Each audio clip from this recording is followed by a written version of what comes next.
Magandang araw po sa inyo lahat, Luzon, Visayas, Mindanao, pati na rin po sa mga kababayan nating OFW. Kung saan man kayong lupalop ng mundo, magandang araw po sa inyo lahat.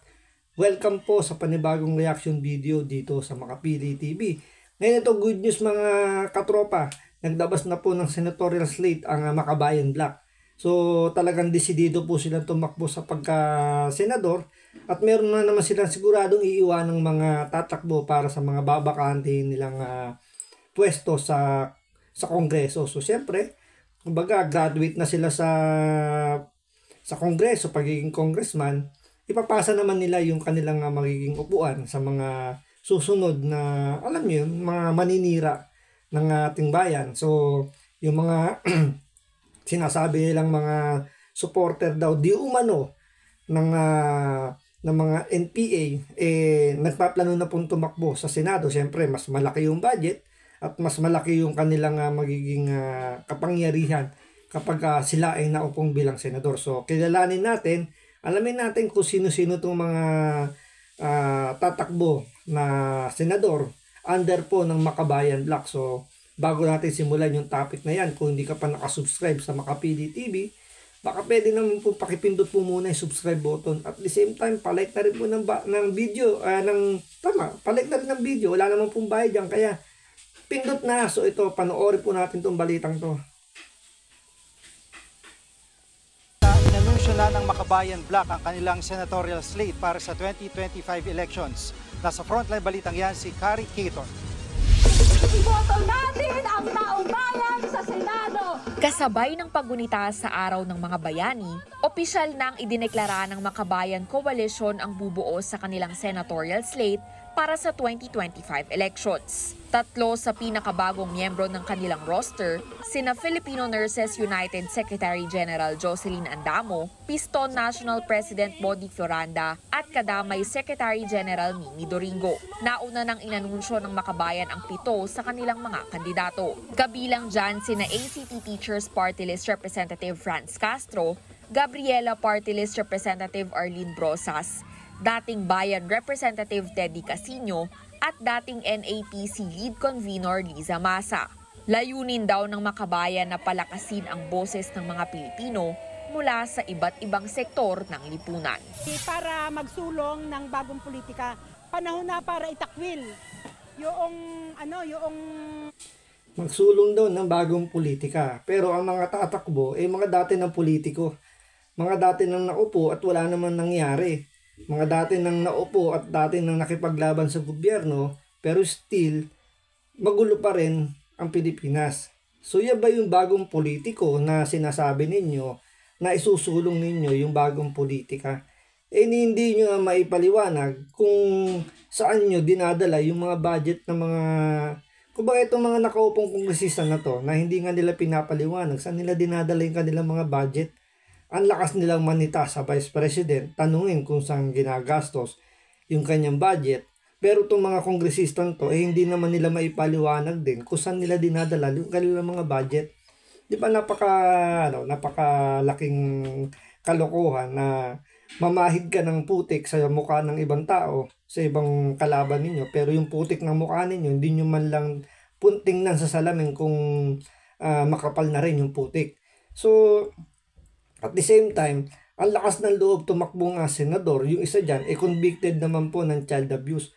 So hindi yung pagpaparatang, yun po talagang hinatulan po ng korte na child abuse, guilty para sa child abuse. So ang palusot nila is nire-rescue lang daw yung mga kabataan. This oras ng gabi, nire-rescue, dadalin sa bundok. Kung saan may mga site po ng NPA na sinasabi doon nga nakikita yung mga NPA, doon din nila yung mga kabataan at sasabihin nire-rescue. Wala nga silang kasamang DSWD, wala silang kasamang taga-PNP ng taga-Women's Children's and Office. So, maniniwala kayo na itong mga to para sa bagong politikang isinusulong nila?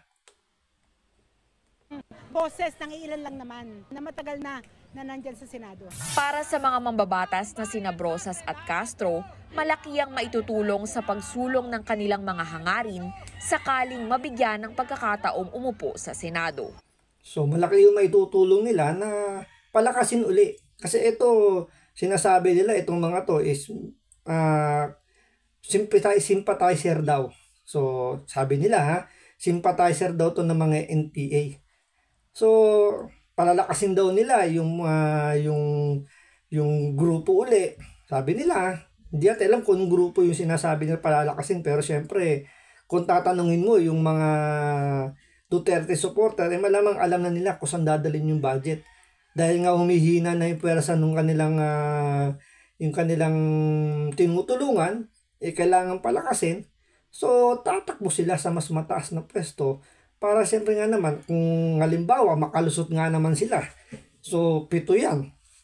O 12, sabihin natin kalahati makalusot dyan. Kung pag-combine mo yung budget nila, malaking tulong nga naman yung malaking budget yung makukuha nila. At pwede na nilang palakasin yung grupong gusto nilang tulungan. Di ba? So kailangan talaga medyo maging mapagmasid tayo, maging mapili tayo. Himayin natin kung sino-sino ba itong mga tumatakbong to. Lalong-lalo na yung guilty sa child abuse. So anong purpose nito? Bakit tumakbo sa Senado? Siyempre, pag naging senador ka na at meron kang outstanding arrest warrant, na halimbawa maglabas ng warrant yung korte, hindi ka pwedeng arestuhin bigla-bigla. Kasi protektado ka ng Senado. So gagayahin yung ginawa ni Trillanes na baka gawing hotel yung Senado at doon magtago para hindi siya maaresto.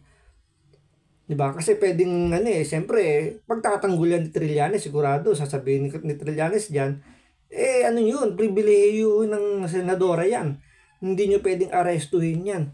Meron tayong rule sa Senado na hindi pwedeng arestuhin sa loob ng Senado ang isang senador. Lalo na kung si Castro na nakaupo. Halimbawa lang manalo tong si Castro at maglabas ng guilty verdict uli ang korte at kailangan na siyang arestuhin at ikulong, mapipigilan ng Senado yon. Kaya siguro isa yan sa mga reason bakit plano niya tumakbo sa Senado, para magamit niya, para hindi siya mahuli, hindi siya maikulong.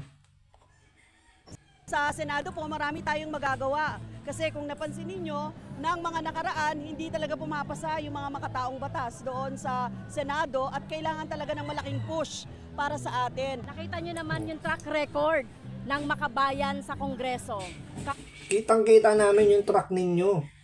Yung track ninyo talagang pagka pinag-uusapan mga maling ginagawa ng mga makakaliwang grupo, nandun kayo para dumipensa. Nandun kayo para sabihin ninyo yung mga government troops ang may mali. Diba?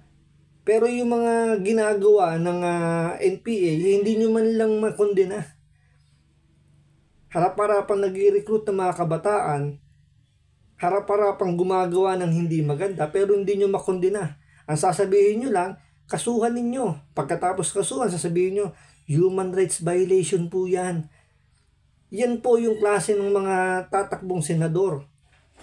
Tingnan nyo, guilty for child abuse, tatakbong senador. Sabi nga ni Sir Ben Tulfo, saan ka kumukuha ng tibay ng laman loob para kumbaga tumakbo pa bilang senador. Ganong guilty ka para sa child abuse. Mantakay mo, dalin mo yung mga bata sa bundok at sasabihin mo nire-rescue lang ninyo. 10 oras ng gabi, kung saan may mga NPA, doon nyo dadalhin yung mga kabataan, sasabihin nyo, nire-rescue. Kaya ano sabi ng korte? Hindi, guilty ka for child abuse.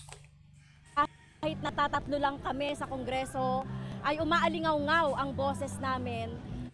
Oo, tatatlo na lang kayo sa Kongreso kasi yung iba hindi na ibinoto. Tandaan nyo dati ang Makabayan Black, kung di ako nagkakamali, 7 sila dyan. Ngayon 3 na lang. So ngayon may pagkakataon po ulit tayo, nabawasan pa sila dyan o tanggalin na natin sa Kongreso yung mga yan. Pero medyo mahihirapan din tayo kasi naglaganap po. Laganap pa rin naman po yung mga makakaliwa sa lipunan natin. Siyempre mga na yan kumbaga yan yung mga na-brainwash na. Pero ang magagawa na lang natin is bawasan na lang din natin sila. So kung 3 na lang sila nasa Kongreso, baka pwede namang bawasan natin kahit isa pa. Or much better, tanggalin na natin yung tatlong yan, huwag nyo nang iboto. Kasi doon lang naman sila nakakuha ng ano. Kasi dati, kung di ako nagkakamali, nakakuha sila ng 2, 3 upuan sa Kongreso. Ngayon pa isa-isa na lang. So talagang malaki na yun na-decrease nung boto nila. Pero kung hanggat maaari, kung kakayanin natin, kahit isang makabayan block na yan, bawasan pa po natin. Pero sabi ko nga, much better kung 3 sila, tanggalin na. Pati sa Senado, huwag na nating iboto yung mga yan kasi ramdam naman talaga ng Pilipino na totoo yung sinasabi nila na ito yung mga sympathizer. Never mo nga maririnig na ito ay kinundi na nila yung mga maling ginagawa ng mga NPA. To the point yung mga magulang ng mga kabataan na umiiyak, na hinahanap yung kanilang mga anak, hindi man lang nila matulungan na ibalik sa kanila. Kahit na nagmamakaawa na, umiiyak na ibalik sa kanila yung mga anak nila. Anong sabi ni Raul Manuel? Choice po ng mga batang yan sumapi sa NPA. Pero mga minor de edad yun ha. Naturing ang kabataan party list, pero ang sabi, hindi sila pinilit, kagustuhan nila na sumapi sa pagiging NPA at humawak ng armas. Tingnan nyo yung utak ng kongresistang yun. Kung yun ay makabayan talaga, nakikiusap na yung mga magulang ibalik sa kanila yung mga anak nila. Identified na, alam ng mga magulang, yung mga anak nila nasa bundok. Tinitrain ng mga NPA. Pero anong sabi? Gusto ng mga bata na yun na maging NPA. Ginusto nila. Ganyan po ang ating mga kongresista. Imbis na tulungan yung mga magulang na nagsusumamo na maibalik yung kanilang mga anak, hindi man lang nila makondena. Kahit yung Gabriela, natuloy ng Gabriela para sa kababaihan niyan, pero yung mga nanay na nakikiusap, humihingi ng tulong na maibalik yung anak nila na nasa bundok, hindi nila matulungan.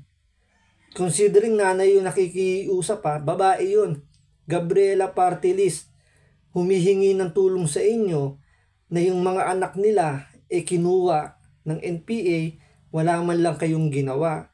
Ano sagot ng kasama ninyo sa Makabayan Block? Ginusto po nila yan, hindi po sila pinilit.